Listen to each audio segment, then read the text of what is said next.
bem-vindos ao Hematotalks. Hoje a gente tem uma presença ilustre aqui, a Marília. Marília que passou por nós como paciente e aí se engajou na causa da PTI, né, da púrpura trombocitopênica imunológica. E hoje o nosso episódio é para discutir um pouco sobre PTI. Sejam bem-vindos. Isso é um grande prazer, Marília, te dar aqui. Eu acho que a sua história passa pela nossa história na residência. E te ver engajada nessa história me deixa muito emocionada, porque você ajuda muitas outras pessoas, que eu acho que é o marco propulsor do que a gente fez medicina, né? Eu queria que a gente começasse essa conversa contando a tua história. Bom, gente, olá. Eu primeiro queria agradecer o convite, porque eu tô muito emocionada de estar aqui, porque vocês fizeram parte de um momento da minha vida que foi decisivo, assim, eu falo que tem antes PTI e depois PTI, até saindo Com na minha certeza. cabeça, minha organização cerebral, antes da minha doença, depois da minha doença. As pessoas, o estilo de vida, tudo que eu tinha antes mudou completamente. E vocês estavam lá. E agora eu vou falar aqui, né, que eu nunca tive a oportunidade de falar assim ao vivo. Eu sou muito grata a vocês duas, principalmente, porque vocês não desistiram de mim. Não tô falando que outras desistiram, mas vocês foram as residentes que estavam lá, assim. Vocês passou ano novo comigo, vocês ficaram lá, assim, muito do meu lado. E a gente sentiu muita solidão na internação, na doença rara, na doença grave. Então, pra mim, assim, tá aqui, parece que amarra um ciclo, assim, sabe? Foi em 2014, a gente tá em 2024, 10 Nossa, anos 10 depois. anos. A nossa vida 10 anos mudou depois. muito e ao mesmo tempo a gente tá aqui salvando vidas. Eu do meu jeito, vocês do jeito de vocês, então eu acho maravilhoso. E a minha história com a PTI começa em 2014. Eu era uma pessoa ativa, eu fazia musculação, fazia academia, né? Atividade física, trabalhava muito estressada, confesso. Meu nível de estresse era muito alto naquela época, porque eu coordenava um escritório. E eu não percebi os sintomas, assim. Hoje, fazendo uma análise de como foi a Olhando pelo PTI, retrovisor. eu acho que eu tive um mês de sintoma, mas eu não percebi. E aí eu só fui perceber quando eu tava sangrando. Então eu fui parar na Santa Casa, né, sangrando, numa segunda-feira e não saí mais. Saiu. Saí um pouquinho. Saí depois de 3 meses. E foi assim que começou a PTI na minha vida, assim. E você começou o sangramento por onde? Eu comecei primeiro com as manchas roxas, que eu não levei em consideração, Que nem sabia o que era. eu não sabia. Eu tive uma mancha roxa na perna, e aí era na quinta-feira. E aí eu achei que foi na academia, eu bati a perna, né? Eu malhava e fazia muita coisa acelerada, fazia pós-graduação, então minha cabeça era muito. Achei que tinha batido a perna. Na sexta-feira tinha outro roxo na outra perna. Aí eu falei, bati a perna de novo. Só que no sábado eu tive uma hemorragia uterina, que seria uma menstruação, mas que no meu caso foi o alerta, porque eu tomava anticoncepcional, então eu não poderia estar menstruada. Naquele dia não fazia parte do meu ciclo e eu emendava a cartela, então não tinha como. E foi aí que me deu o alerta. Eu falei, tá, eu tô sangrando, e não é menstruação, não tem como ser. Só que era final de semana, eu tava sozinha, minha família tava viajando. Eu falei assim, ai, não, vou deixar pra ir no pronto-socorro na segunda. Gente, não façam isso. Eu esperei muito. E aí foi quando eu fui no pronto-socorro. Mas aí quando eu cheguei no pronto-socorro na segunda, eu já tinha desmaiado no trabalho. Na segunda, assim, deu um apagão na minha cabeça. Porque provavelmente eu tava com oxigênio baixo. Tava perdendo sangue e já fazia uns 3 dias, né? E aí foi quando eu fui pro pronto-socorro, contei meu caos lá no pronto-socorro pros médicos, eram residentes, acho que era um menino, se eu não me engano, que tava lá me ouvindo. Você deu entrada na clínica médica ou na ginecologia? Na clínica médica. Clínica médica mesmo. E aí ele olhou pra mim, assim, ele falou assim, nossa, eu lembro da frase certinha, ele falou assim, mulher na idade fértil, manchas roxas, sangramento. Espera um pouquinho. E saiu da sala. Eu falei, ixi. Então, assim, ele já deu uma desconfiada de alguma coisa. E aí ele voltou e falou assim, ó, a gente vai te colocar pra dentro, te internar aqui, te admitir no pronto-socorro pra fazer um hemograma e te dar um soro. Você tá muito fraca. Eu tava pálida, né? Você tá muito fraca. E aí eu entrei, era 7 horas da noite, entrei, ele me deu um soro, fez um hemograma, mandou eu esperar que o resultado já ia sair. A minha mãe me ligou, tava no trabalho, saindo do trabalho. Ah, vou passar aí pra te pegar. Então eu falei, ah, passa, porque acho que o pessoal só libera com acompanhante, porque na minha cabeça eu ia pra casa. Eu achei que era um soro. Uhum. E aí, quando veio o chefe do pronto-socorro falar comigo, já era um neurologista, um médico mais velho, ele que estava chefiando o pronto-socorro, ele virou para mim e falou assim: olha, ele estava com um avental. Ele me entregou o avental e falou: a gente vai te internar, você vai ali se trocar, não faça movimentos bruscos, já. Aí ele falou assim: a gente vai te internar. Eu falei assim: tá, o que que aconteceu? Seu exame veio alterado. Aí eu falei: alterou no quê? Aí ele falou assim: nas plaquetas. As plaquetas são. Aí eu falei assim: doutor, relaxa.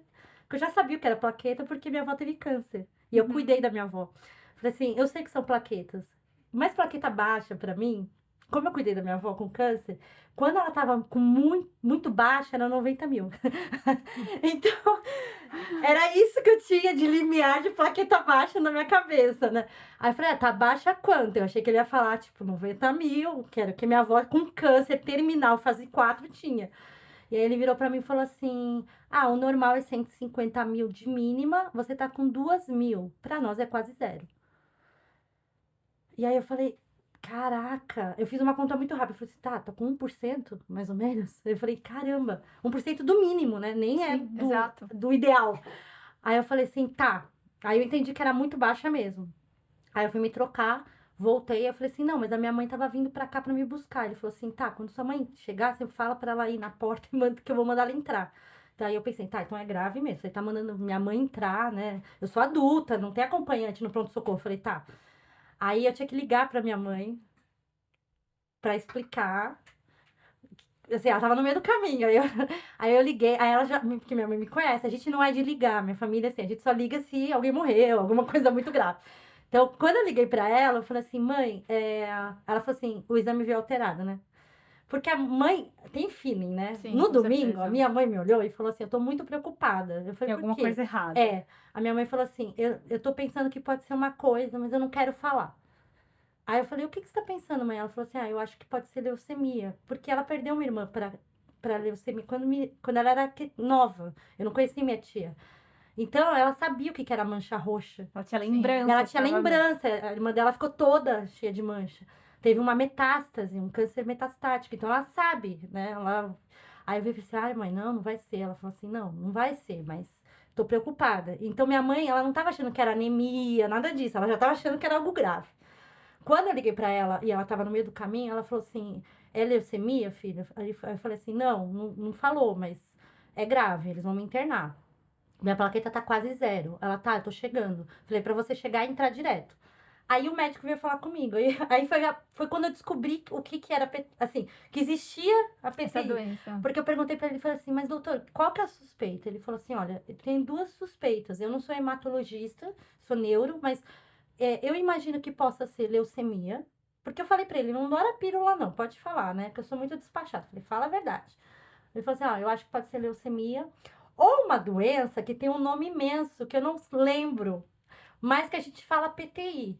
Mas o nome mesmo, depois eu tenho que dar uma olhada no meu livro lá, porque é muito grande. Ele falou desse jeito, achei tão legal. Depois, lembrando, eu falei, que bonitinho, porque ele suspeitou, e ele era Sim. neuro, né? Nem tinha o escopo, não passa no escopo do neuro uma Sim. PTI. E foi isso. E aí eu internei.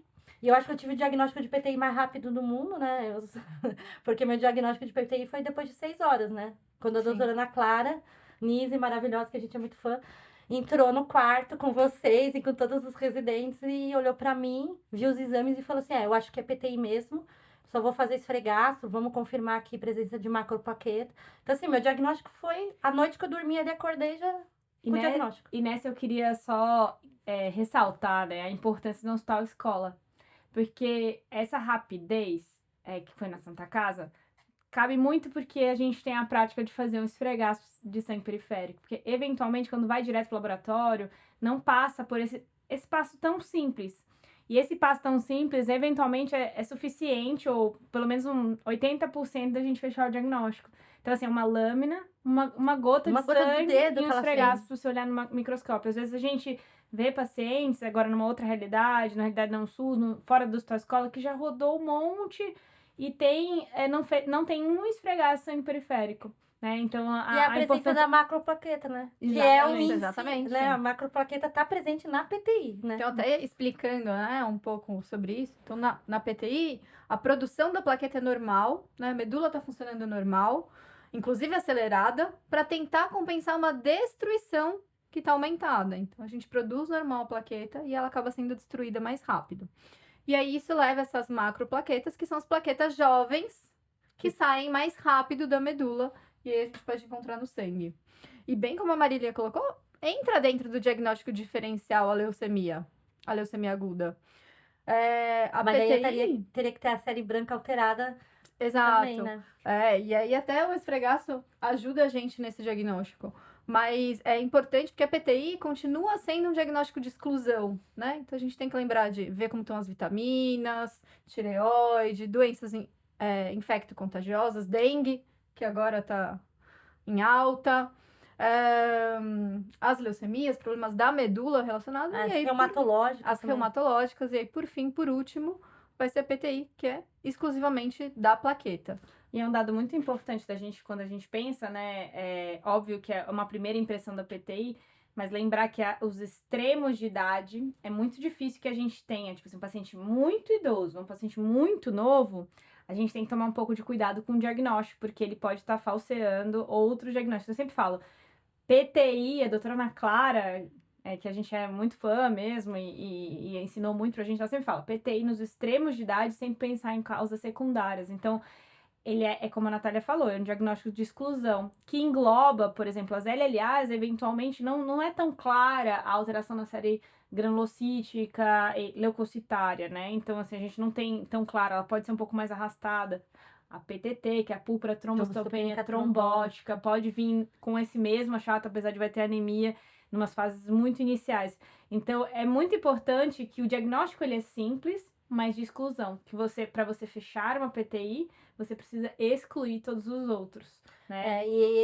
É o que eu sempre converso com os pacientes no meu trabalho de apoio, é isso, quando eles vêm me perguntar, né, porque a gente recebe muito paciente de recém-diagnosticado, tipo, Sim. hoje já chegamos à marca de receber uma mensagem assim, fui diagnosticada ontem, que eu falei, caraca, você tá 24 muito horas. rápida, você achou a gente muito rápido. E aí eles sempre perguntam, qual o exame que eu tenho que fazer para ter certeza que é PTI? Eu falei, mas não existe um exame de PTI. Você vai fazer exame para tudo. E quando tudo der negativo, é PTI. Exatamente. Essa é a frase.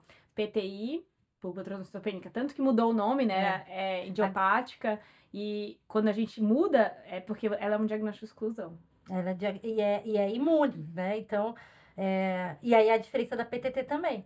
Que aí que eu falo, tem que fazer o ADMTS13, porque às vezes, dependendo da fase da PTT, é o que difere, é a falta desse fator de coagulação. Não, e né? por exemplo, você que estava sangrando, às vezes você vai chegar com anemia. Sim. Então você também vai ter né, aquele exame inicial, o hemograma, muitas vezes pode ser parecido. Pode vir com anemia decorrente três ao dias já, sangramento sangrando. e a plaqueta baixa. Então a gente tem algumas dicas no hemograma, mas às vezes a gente vai ver nos outros exames e fazer o diferencial do diagnóstico. E você ainda estava no PS. Conta pra gente daí. Aí, como é que foi? Aí foi assim, aí eu fui pra enfermaria, né? Eu lembro que, coitado do pessoal da enfermaria, eu cheguei 2 horas da manhã na enfermaria, né? Acordei o quarto, coitados. Mas tudo bem, eles me colocaram na cama. Eu lembro que minha mãe tava comigo, aí a enfermeira falou assim: não vou mandar a senhora embora agora 2 horas da manhã, pode ficar pra conversar com a médica, se você puder dormir na cadeira. E minha mãe super parceira, dormiu na cadeira muitas vezes. E aí a gente ficou lá, foi difícil essa noite, porque como é que você dorme com menos de 2.000 plaquetas? Sabendo que você tá correndo risco, assim. Não, porque quando eu conversei com o médico do PS, foi muito legal. Porque eu falei pra ele, não pega leve, fala mesmo. Até por conta, assim, meu pai morreu em 2009, então eu já tinha, tipo assim, eu tenho experiência com doença, sabe? Eu sou a pessoa resolvedora da minha família. Então, assim, eu prefiro saber pra saber o que fazer do que ficar sem a informação. E aí ele foi muito sincero, falou assim, olha, se você tivesse deixado pra vir amanhã, talvez você estaria no IML. Ele falou desse jeito pra mim. E eu não acho que ele exagerou, porque vocês lembram como eu tava. Eu estava com 2.000 plaquetas sangrando muito. Eu não estava sem sangramento, que é diferente de uma pessoa com PTI crônica, plaqueta baixa sem sangramento. Então, foi difícil dormir essa noite. Aí dormi, acordei com a doutora Ana Clara e vocês lá, olhando pra mim. E aí foi quando ela falou, vou fazer esfregaço, a gente vai confirmar, mas tá muito parecido mesmo ser PTI. E a questão de que eu tomava pílula, então não era uma menstruação. Aí ela explicou pra mim, aquele sangramento que você teve no sábado, não era uma menstruação. E realmente, ó, a gente aprende, quando a gente tem uma doença dessa, a diferenciar a cor do sangue. Sim, era uma metrorragia, né? Que a gente A cor do sangramento, porque o sangramento, assim, livre, assim, que não é uma menstruação, ele é claro, é líquido, é vermelho claro, assim, não é...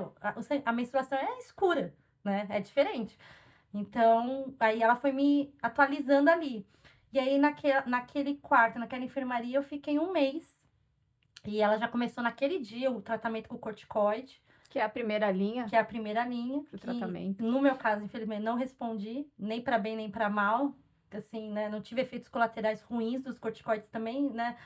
Passava pelo meu organismo que nem água, não fiz efeito nenhum. E aí, eu vou te fazer só uma pausa. Então, a gente falou um pouquinho sobre o diagnóstico, né, das Sim. abordagens. E o paciente com PTI que chega sangrando, ele tem que ter 2 intervenções, né? Então, excluir, obviamente. Enquanto você exclui, você automaticamente vai entrar com corticoide e imunoglobulina. Imunoglobulina. E até a transfusão, às vezes, né? Sim. Como a gente falou que é uma doença autoimune que vai destruir, tem sempre esse questionamento. Mas por que eu não posso receber transfusão de plaqueta? Porque elas vão ser destruídas também. Mas especificamente no paciente que está sangrando, por mais que ela dure pouco essa transfusão, ela vai ajudar nesse momento mais grave de Mas sangramento. com tratamento, que é o que Com certeza, porque fazer a transfusão sem o medicamento, aí não aí é o que você falou. Tem que ser combinado. Tem que ser Como combinado. na hematologia, a gente sempre escreve assim, no paciente com PTI, a gente escreve na última linha do prontuário, transfundir plaquetas apenas se sangramentos com risco de vida. Não acho assim, o objetivo não é simplesmente transfundir, mas ele pode ser feito, Sim, né? sim. Então, a gente estabelece isso como esse é o tratamento do paciente sangrando com PTI. E é muito interessante porque esse tratamento do corticoide com imunoglobulina, ele também é uma maneira da gente confirmar o diagnóstico da Sim. PTI, né? Porque quando você usa a imunoglobulina, o que acontece é que você satura ou enche os receptores do baço que retiram essas plaquetas marcadas com anticorpos. Então, ele não consegue enxergar a plaqueta com um anticorpo antiplaqueta, ou que seja, ou imune por outros motivos. Então, ele temporariamente está saturado, Fica então cego ali. ele não enxerga e não retira, que é exatamente no baço, dentre outras opções no endotélio também, mas quando ele vai retirar a plaqueta Pra destruí-la. para destruir, é o grande cemitério das plaquetas, né? Então é uma forma também, quando a gente tem uma recuperação da plaqueta nessa conduta até rápida, mesmo que ela não se sustente, essa é mais uma prova diagnóstica de que a gente está diante de uma PTI. Sim, sim. E o corticoide também, né? Porque o corticoide dá uma resposta rápida inicial, Sim. sobe pra alguma coisa. Eu lembro que pra mim subiu lá pra 3.000, 4.000, né? Já saí de 2. Dobrou. Dobrou. Mas não manteve, né? Aí, porque no meu caso, eu virei uma refratária a corticoide, não funcionou. Mas eu me lembro que quando deu 1 mês, eu lembro que a doutora Ana Clara, porque eu já estava tomando há 4 semanas, não, há 3 semanas o corticoide, tinha tomado a imuno. Aí eu lembro que ela tentou o Oncovin, a vincristina. E também não respondi. E aí foi quando ela resolveu fazer o aspirado da medula. Porque eu acho que ela desconfiou que Ela estava diante daquele cenário, né? não tá respondendo. É uma PTI, eu tenho sinais claros de PTI, eu excluí as causas primárias, mas é uma PTI refratária. Será que tem alguma coisa a mais? E é nesse assim, mais cenário que a gente aborda a medula. Mais que 2/3 dos pacientes vão responder a corticoide. É 60%, é muito então, alto. Quando a gente se depara com um paciente que não responde, a gente volta para trás e vê se realmente esse é o diagnóstico correto. Se não ficou nenhum gap para trás. Então, muitas vezes é nesse momento que a gente acaba indicando a medula. A gente não indica sempre logo no início, mas a gente acaba indicando principalmente para os pacientes que não respondem ao corticoide. Eu acho até importante vocês falarem isso, porque tem uma dúvida, né? Assim, eu não fiz mielograma, né? Os pacientes falam muito, eu não fiz mielograma, tem alguma coisa errada. Eu falo, calma, não Nem é todo assim, mundo vai né? precisar. Assim, eu acho que cada caso é um caso. Isso é muito importante, porque ele não é mandatório, mas ele pode ser necessário. Sim, sim. E no meu caso foi exatamente para confirmar a PTI mais confirmada ainda ali. E aí eu mostrando que a medula tá produzindo e bastante. Ela até brincava comigo, né? A doutora Ana Clara falou assim, seu corpo é muito forte, né? Tipo, os seus anticorpos são muito fortes, né? Não sei se a questão de eu ser saudável já naquela época e fazer muito exercício, não sei. Mas eu destruía muito rápido, era muito rápido. Eu lembro que o hemograma fazia de manhã, à noite já era outro hemograma. Era completamente diferente. Então, em questão de horas, minhas plaquetas caíam, assim. E aí foi quando, dia 5 de dezembro, né? Foi mais ou menos, depois de um mês, que ela me passou a Dapsona. Lê, vocês viram? E aí a Dapsona é um tratamento, não tá no protocolo, não tá no PCDT, né, da PTI, mas é um tratamento indicado, já conhecido, antigo, Sim. para outras doenças autoimunes também. E é engraçado, porque até hoje, juro pra vocês, eu já li muito artigo científico sobre Dapsona, né? Conheço a doutora Marina Colella, que tem um protocolo imenso na Unicamp de Dapsona, mas eu não entendo até hoje o mecanismo, porque é um antibiótico. E eu não consigo entender, tá, ela tapeia, o que ela faz, né? Assim, mas ela funciona na PTI.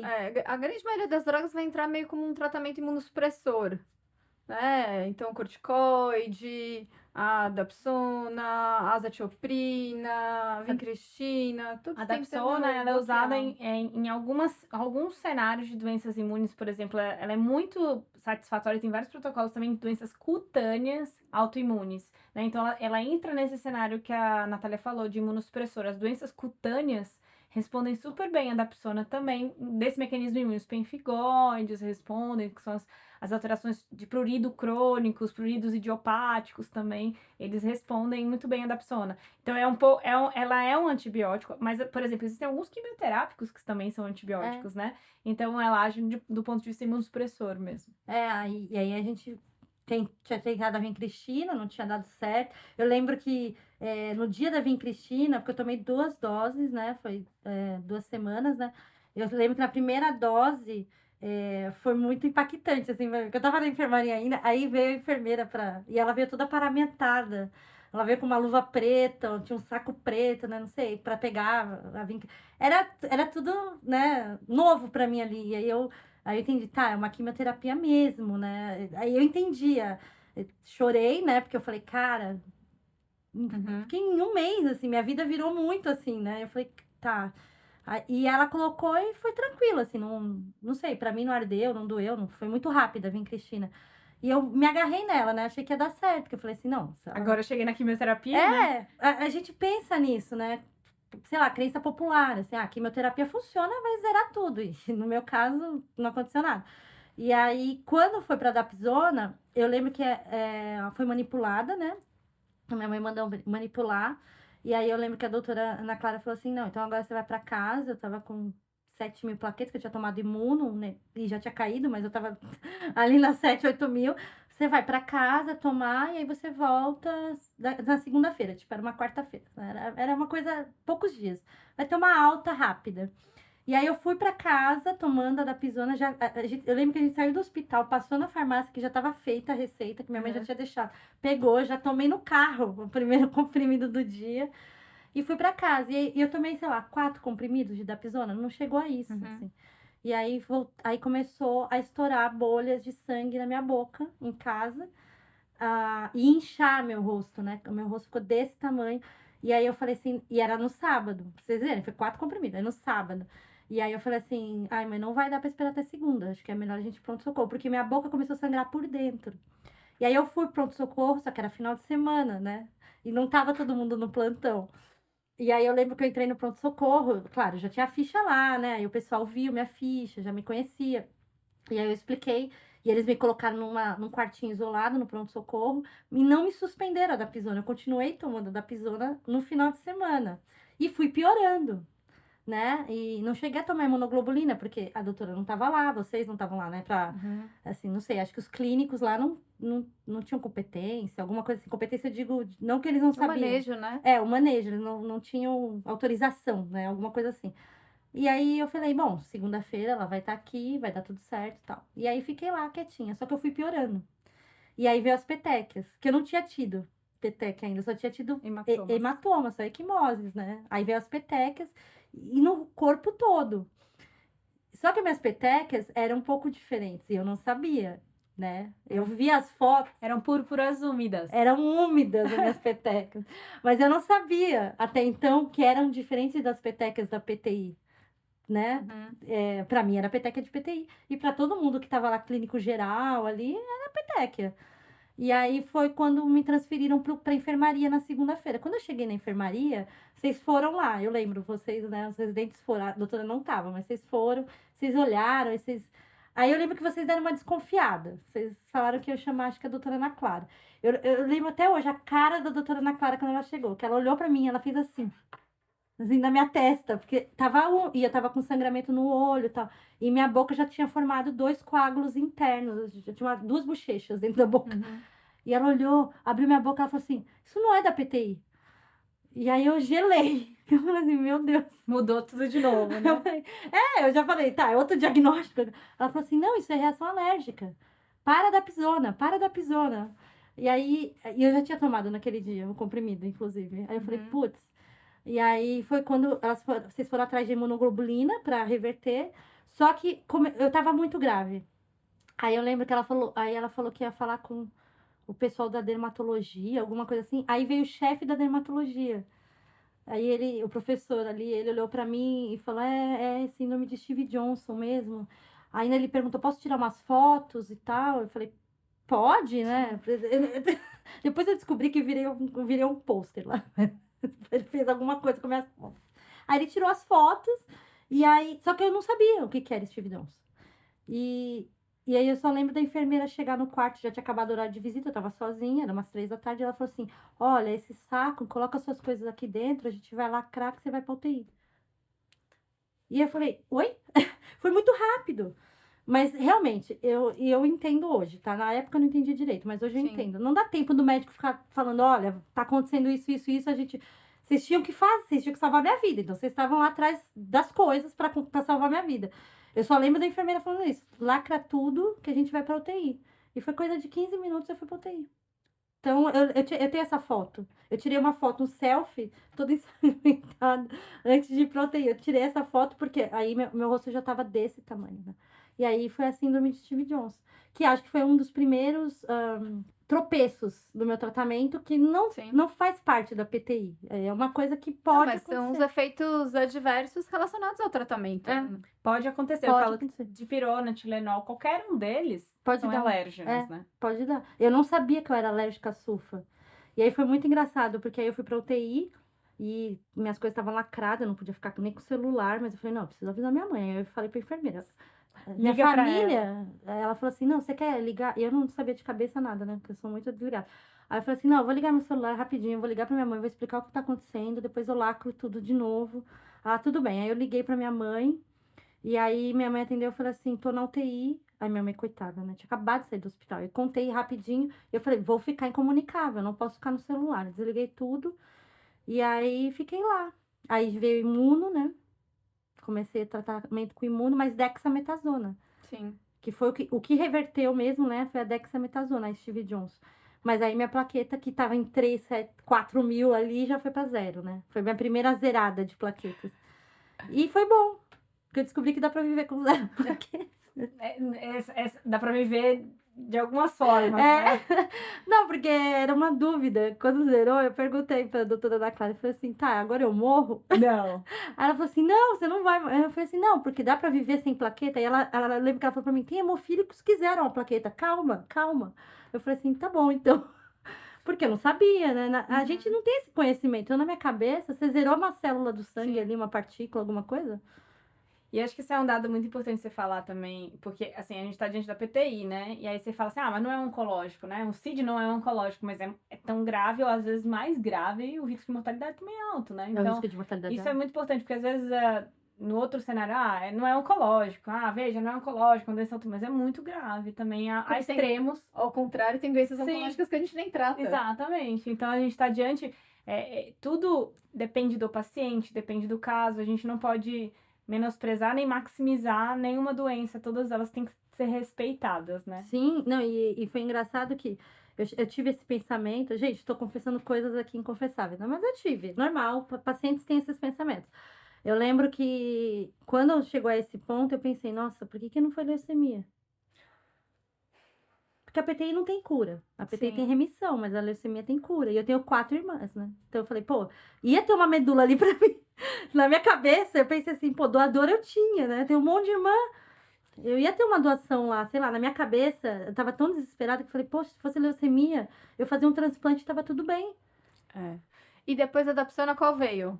A da pisona deu errado, aí foi internada ali, imuno E e corticoide. corticoide. Foi dexametasona, né? Uhum. Que deu uma subidinha. Aí a gente tentou rituximab. A primeira tentativa com rituximab. Que foi assim, engraçado. Eu tomei várias coisas, né? Vocês sabem, meus tratamentos. Mas o rituximab foi o pior pra mim. Assim, de sentir na pele, sabe? Eu não sei se De sintoma durante a infusão. porque, assim, eu fui debilitando, né? Como a minha PTI foi sanguinolenta, Sim, eu falo, né? Eu fui debilitando. Então, eu já tava com 45 quilos nessa altura do campeonato. Eu tava com anemia. Então, assim, eu tava muito fraca. Uhum. E aí, eu lembro que o rituximab, nossa, parece que eu tinha sido atropelada por um caminhão, assim. A dor que você sente no corpo quando você acorda no dia seguinte da infusão, ele arde, né? Assim, não é uma infusão gostosa de tomar. Não é que nem a Oncovin que você nem sente, ele arde. E aí eu lembro que eu acordei no dia seguinte, eu não conseguia abrir o olho, porque a luz doía, me dava dor de cabeça. Então, assim, pra mim foi o pior medicamento. Pra mim, no meu caso. Tem gente que, criança, faz rituximab e vai pro parque. Só uma pena que às vezes a gente não tem muita dificuldade do acesso Do ainda acesso. com rituximab. E eu Que acho pra muito PTI louco ele ser especificamente, off-label. Eu acho muito louco. Não tá na bula. Não, e não tá na bula aqui, não tá na bula lá, não tá na bula em não tá lugar em nenhum nenhum. lugar. E tipo, É uma excelente medicação. pra várias doenças, quer dizer assim, eu falo em lugar nenhum não. Na Ásia, o rituximab tá na bula, tá, gente? Na Ásia, eles já estão no CD 40, CD, não sei, eles têm um monte de CD na bula. Aqui, com bula pra PTI. Aqui nos Estados Unidos, a FDA não pôs na bula até hoje também, não sei por quê. Porque a gente já tem, 20 anos de estudo, 25 anos de estudo Muito de tempo. eficácia de rituximab? Mas veja que mesmo para doenças reumatológicas, no qual ele é muito eficaz, também tem muita dificuldade de acesso.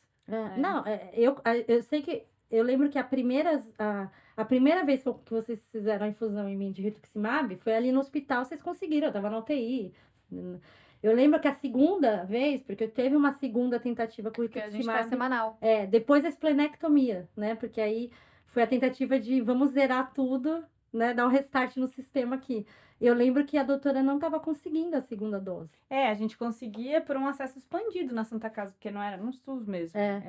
Pelo acesso expandido. Expandida. Eu lembro que ela falou, você consegue uma ajuda? E eu liguei para político. Eu fiz tudo que eu podia lá para conseguir.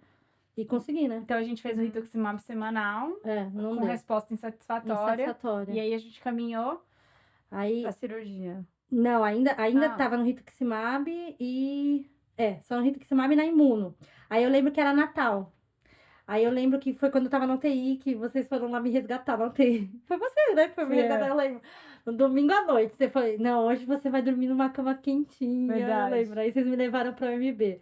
Aí eu lembro que eu fui pra UMB no domingo à noite, era dia 22 de dezembro. Só que eu tinha tomado o quê? Uns 4 dias de imuno? Porque eu tava tentando tirar a Steve Johnson de mim. Então, assim, eu não tive acesso a esses exames. Eu imagino que os meus índices do fígado deviam estar muito ruim, porque eu tava meio amarela ali, né? Tava meio ruim. Mas eu lembro que vocês me levaram um pouco pro quarto. Aí eu cheguei lá muito ruim, assim, eu digo... Fraca, debilitada. Fraca, debilitada, sem banho, né? Porque eu fiquei na UTI e eu não podia me mexer, né? Não tinha plaqueta. Aí eu lembro que a enfermeira... E aí, nesse dia, eu já tava com 200 mil plaqueta, deu uma subida, um pico por conta da imunoglobulina. E aí eu lembro que a enfermeira falou, não, você vai tomar um banho sem acesso. Gente, eu tava 45 dias com acesso. Eu nem lembrava o que era ficar sem acesso. Aí ela tirou todos os meus acessos pra poder tomar um banho, lavar o cabelo, que fazia 1 semana e meia que não lavava. Aí eu lembro que eu chorei muito. Esse banho foi, acho que é o banho que os pacientes devem chorar demais. É o banho pós-trauma, assim, tumulto, 40 dias. Aí eu chorei, lavei tudo e tal. Aí ela veio com camomila, das minhas equimoses, dos acessos, porque eu fiquei com umas equimoses imensas.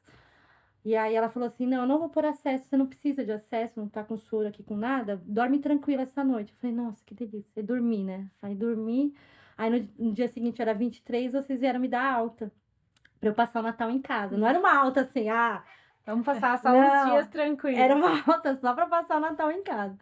Aí eu lembro que vocês me deram alta, eu fui pra casa e com o rituximab, né?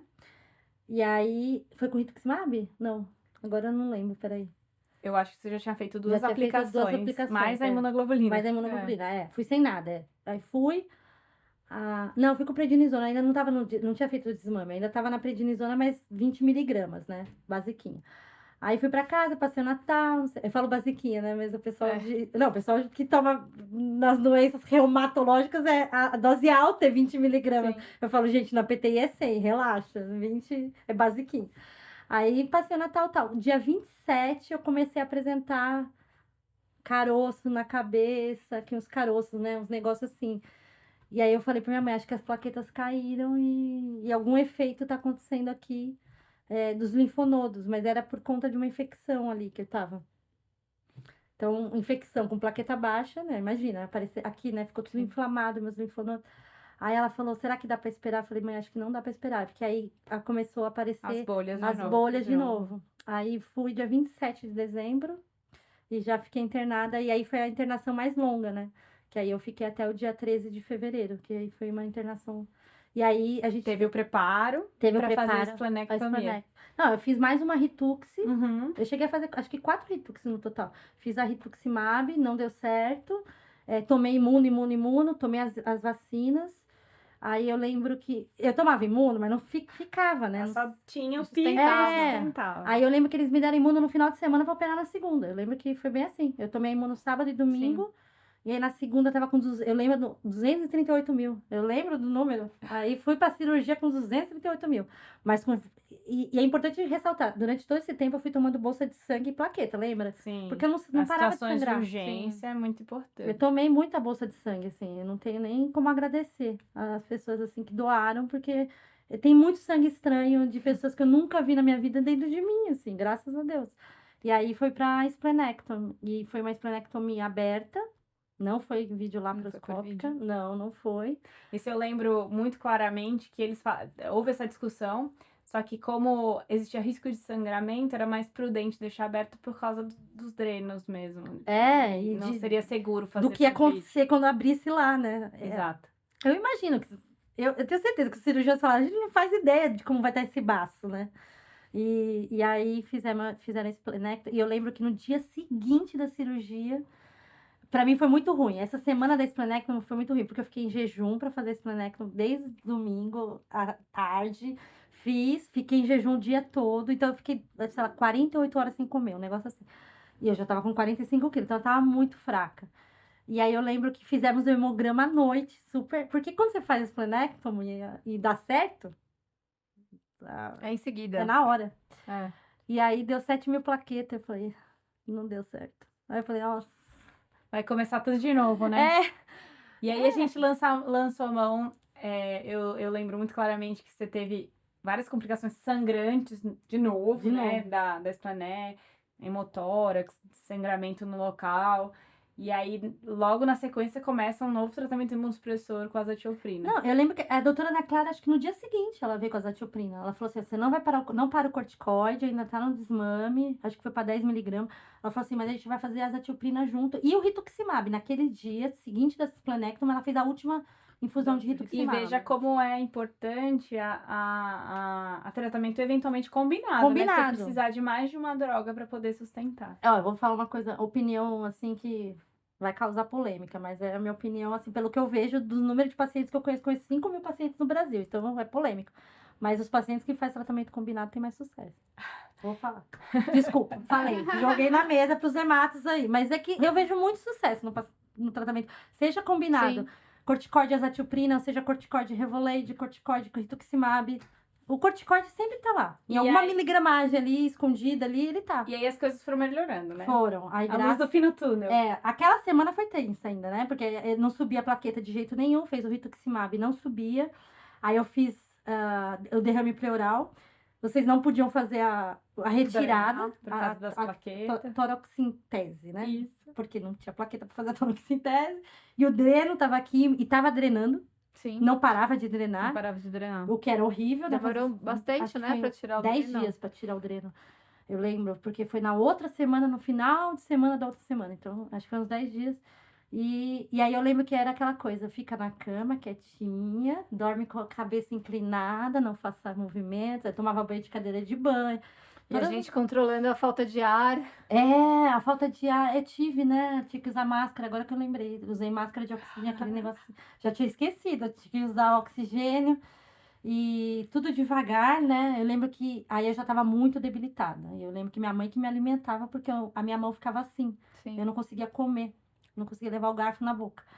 E aí foi quando começou a melhorar, assim, depois. Porque vocês também entraram com antibiótico, eu lembro disso, por causa do Sim, derrame por causa pleural. de tudo, do sangramento, Eu da sempre tomava umas coleção. 8 coisas na meia. E um dos grandes problemas da PTI, do tratamento, já que grande parte do tratamento é baseada Na em imunossupressão. abaixar É, a imunidade, é ter infecção. aí tá infecção. E até com a retirada do baço, né? O melhor é sempre a gente conseguir Ficar- vacinar é. antes. Sim. Pra Mas foi muito em pneumonia. cima também. É. Não deu Às tempo vezes nem não da dá vacina tempo. agir. Às vezes não dá tempo Não- mesmo. Às não vezes dá a gente tempo. não tem esse tempo. O melhor dos cenários é quando tem. E mesmo hoje, com grandes avanços nas medicações, a retirada do baço continua Uma opção. sendo uma opção, principalmente E eu nesse não sou cenário igual contra, o seu, viu? né? Eu falo, que eu não foi- sou contra, assim, eu não sou aquelas pessoas radicais. Ah, não tem que tirar o baço. Não tem que tirar o baço se você não tentou tudo o que você tinha que tentar. Agora, se você já tentou, você tem PTI crônica, você já tá lá há 3 anos, ou uma PTI aguda, com sangramento, que você tentou e não conseguiu nada, Sim. tira o baço. É 80%, é o que tem mais resposta. É, assim, tem uma resposta muito boa. Eu fui a azarada dos 20? Fui, mas não quer dizer que todo mundo será, então tem que tentar. E aí, mas tem um detalhe. Talvez não tenha sido o azarado dos 20, porque assim, começou o tratamento imunossupressor, ele respondeu e agora, como que você tá? Sim, não, agora, por isso que eu acho que, sim, Talvez ele tenha sustentado eles- a não recidiva. a não recidiva, foi exatamente isso. Conta pra gente Eu não agora. teria entrado na remissão se eu Tão tivesse duradoura, com talvez. se eu tivesse com um baço, com certeza, não. Não, aí passou esses 10 dias da cirurgia, que foi os 10 dias mais caóticos, eu acho que de toda a minha internação, porque sangramento ativo, tudo aquilo lá, infecção, antibiótico, Pós-operatório. toracocintese, sem anestesia, gente. Nem vou falar como dói, mas aí tirou, eu lembro 900 ml, falei, gente, como que eu fiz 900 ml? É muita coisa, eu lembro que o negócio- sangue. era muita coisa. Aí foi pra biópsia lá, não era exudato, né? Exudato, fala. Então não era tão grave lá. A doutora falou, não é tão grave e tal. Eu falei, meu, É, porque a gente tinha medo também de ter infectado ali. infectado. Sim. Tudo tava contra, eu lembro. Eu usei aquela máscara de oxigênio de borboleta e tal. Aí passou esses 10 dias. Quando foi acabando o mês de janeiro, eu fui melhorando. E aí eu fui subindo gradualmente. Bem as plaquetas, bem lenta. lento. Eu tive alta com 28 Isso mil. também é importante, né? Realmente, isso é independente do tratamento, assim. Tem pessoas que vão responder de forma rápida e tem Sim. pessoas que também vão responder de forma Forma lenta. lenta, é. Mesmo o tratamento, É. seja corticoide, seja... Sim. Não. Não, e assim, eu comecei a azatilprina no dia 11 de janeiro, que eu me lembro muito bem. 11 de janeiro. Não, desculpa, 13 de janeiro. 13 de janeiro. Eu fui ter 200 mil plaquetas em junho, entende? Então, tipo, foi um processo até junho. Por isso que eu falo, gente, não desista da azatilprina. Tão Dá uma rápido. fé nela, ela vai, mas foi devagar. Aí eu fui de alta com 28 mil, na outra semana 30 e pouco, na outra 40 e pouco. Mas depois desse marco dos 28 mil, eu nunca mais caí plaqueta. Eu só subi. E aí, nesse cenário, a Eu gente não- volta para esse planeta. Talvez ela tenha sustentado Ela sustentou. a tua não uma nova recidiva, né? Sim, sim. E aí, Foi nesse 2 anos. cenário, eu queria que a Natália comentasse um pouquinho, que a gente passou por toda uma trajetória, né? De drogas, diagnósticos, desafios, possibilidade de tratamento. E hoje em dia a gente tem uma nova droga, né? Que é o Trombopag, que são agonistas da trombopoetina. Eu queria que você falasse Assim um como o pouquinho. Romiploxin, né? São as duas principais drogas que a gente tem aqui. Um oral, outro subcutâneo. Eu Trombopag hoje pelo SUS, inclusive, já há um tempo. Então, que ajudou muito e mudou muito o tratamento dos pacientes. Porque era isso, como antes a gente tinha várias medicações, mas com muitos efeitos colaterais, como, por exemplo, você teve com a Dapsona, ou a imunidade muito baixa, levando à infecção. Hoje a gente usa cada vez menos essas opções de medicamento e tenta se usar mais precocemente, tendo a disponibilidade, por exemplo, do Trombopag, e com uma melhor qualidade de vida dos pacientes, né? A gente Muda totalmente. tem menos eventos adversos, como você teve ao longo da sua trajetória.